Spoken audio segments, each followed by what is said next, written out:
Le gang! Bon, aujourd'hui, on est dû pour un rempotage de cette petite variété-là, un escambron. C'est une variété qui n'est pas vraiment connue. Moi, j'ai fait l'acquisition de ça l'année passée, un tout petit plant. Puis là, je l'ai déjà trimé. Vous voyez un petit peu, là, il commence à prendre forme. Le dernier post, ça avait l'air d'un petit chicot, là. Donc, c'est ça. Là, vous voyez, ça pousse assez vite. Le but, on n'a pas le choix, il faut tailler. On taille, on garde certaines branches.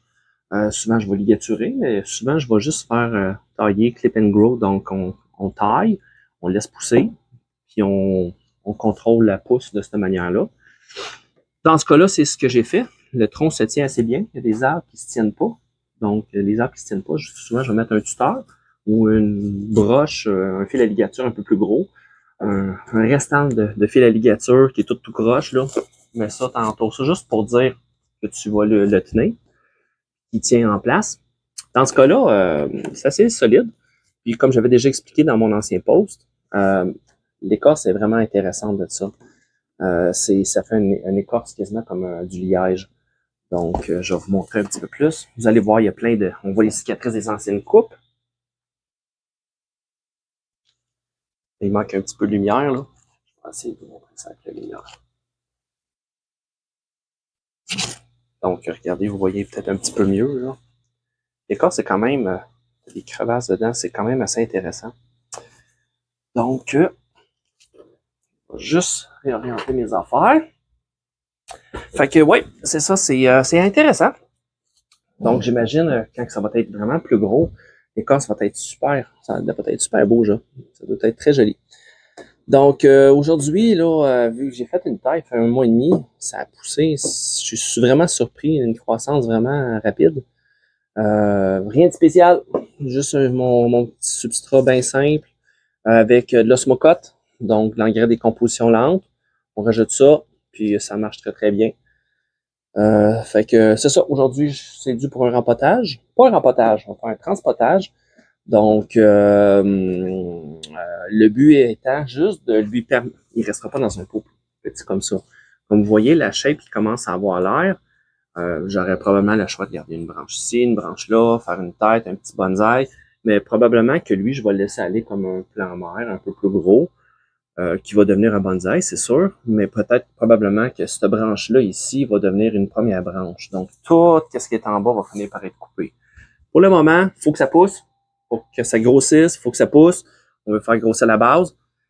Donc, c'est ça. Donc, on va rempoter, on va mettre ça dans un pot plus grand pour que ça pousse plus. Donc, plus d'espace, un substrat léger, bien enrichi, avec juste un bon taux d'humidité, donc la perlite, du copeau de bois, l'écorce de pin de l'Ouest. Donc, c'est pas mal ça.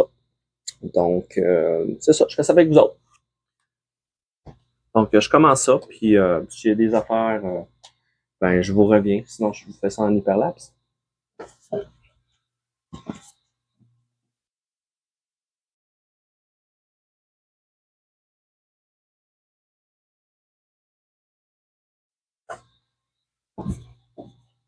Bon, déjà de retour. OK. Quand on a un arbre avec juste un trou, c'est toujours problématique de l'attacher. Tu sais, j'ai pas de petits trous. Ou 4 petits trous dire que je vais passer des fils rattachés. Donc, dans ce cas-là, j'ai tout simplement pris un fil à ligature, un restant.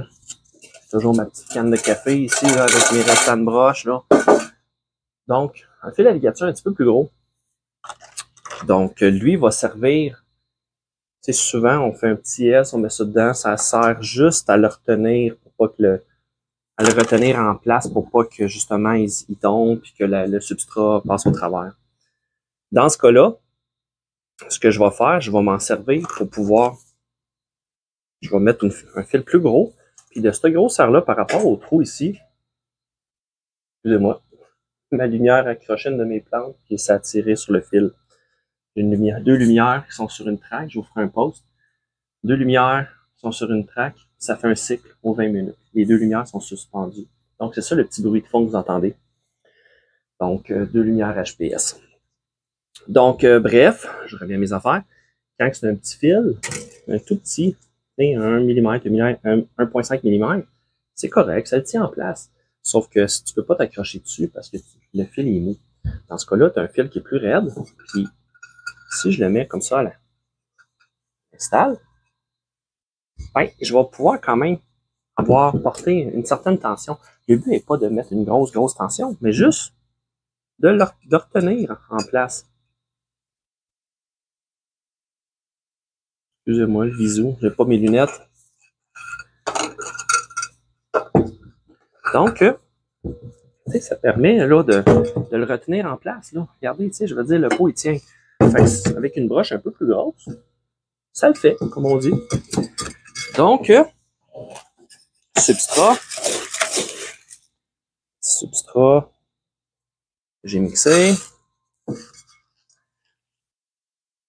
Il y a de la hauteur, ça n'a pas pire. Ouais, des belles racines. Donc, le substrat est encore bon. Ça fait pas longtemps, ça fait pas deux ans qu'il est dans ça. Donc, on va s'en servir, on va réutiliser ça. C'est un transpotage. Mon but est simplement de vouloir les laisser grossir. Donc là, je fais une ligature par le bas qui me sert simplement à le tenir en place.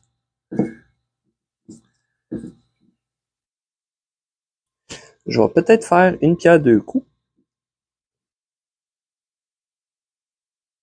Mon fil n'est pas assez long. Y avoir pensé, j'aurais mis un fil un peu plus long. J'aurais pu continuer à ligaturer. Mais c'est pas mon but. Je veux pas ligaturer, je veux juste le maintenir dans son pot. Puis c'est vraiment juste ça que je veux faire. Vu que j'ai un extra de fil de ligature, je m'en servais quand même pour ligaturer la première branche au bas ici.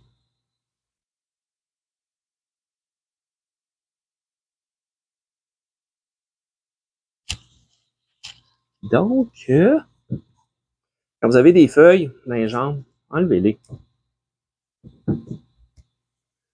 C'est mieux qu'il y ait des feuilles d'enlever que des feuilles que vous laissez qui se font pincer par un fil. C'est une place pour que les bébites, ils restent pris, les araignées rouges, whatever. Donc après ça, c'est parfait pour avoir du trouble. Donc, les feuilles d'un jambes, tu les enlèves. De toute façon, les plantes finissent toujours par laisser tomber les vieilles feuilles. Donc, c'est pas grave. Tant que possible, vous êtes capable de les éviter. Mais sinon, vous les coupez, arracher. Je ferai pas une méga job de ligature. Juste pour dire, première branche, on va pouvoir l'orienter, donner juste une petite shape. Le fil à ligature est déjà là. Donc, pourquoi pas? Donc, on maximise ça.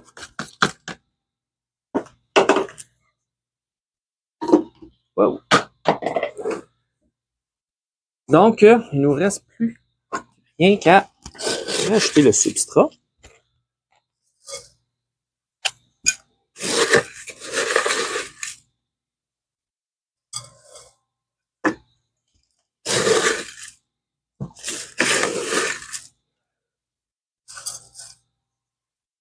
Pour bien, substrat, quand ils sont bien secs comme ça, là, vous voyez, là, ça fait de la poussière.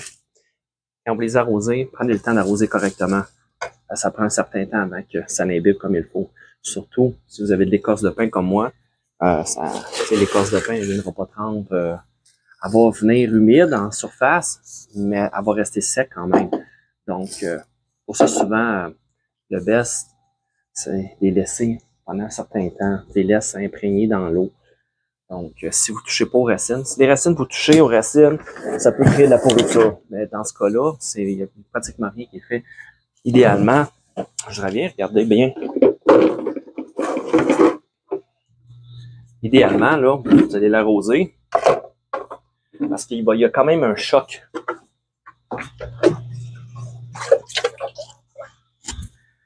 Arroser comme il faut. Vous allez le laisser pendant une quinzaine de minutes, le temps que en 15-20 minutes, c'est pas grave. Il y a des espèces qui sont pires que d'autres, comme des sérissa qui pourrissent les racines assez facilement. Le but étant juste qu'ils puissent imprégner et ramasser toute l'eau. C'est pas obligatoire, mais c'est tout le temps des petites attentions qu'on peut donner supplémentaires. Comme là, le pot, il traîne dans le fond d'eau. Il va absorber tout ce qu'il peut. Je lui donne un 10-15 minutes. Et après ça, j'enlève ça. Puis après ça, justement, on laisse bien égoutter. Puis on ramène ça en croissance.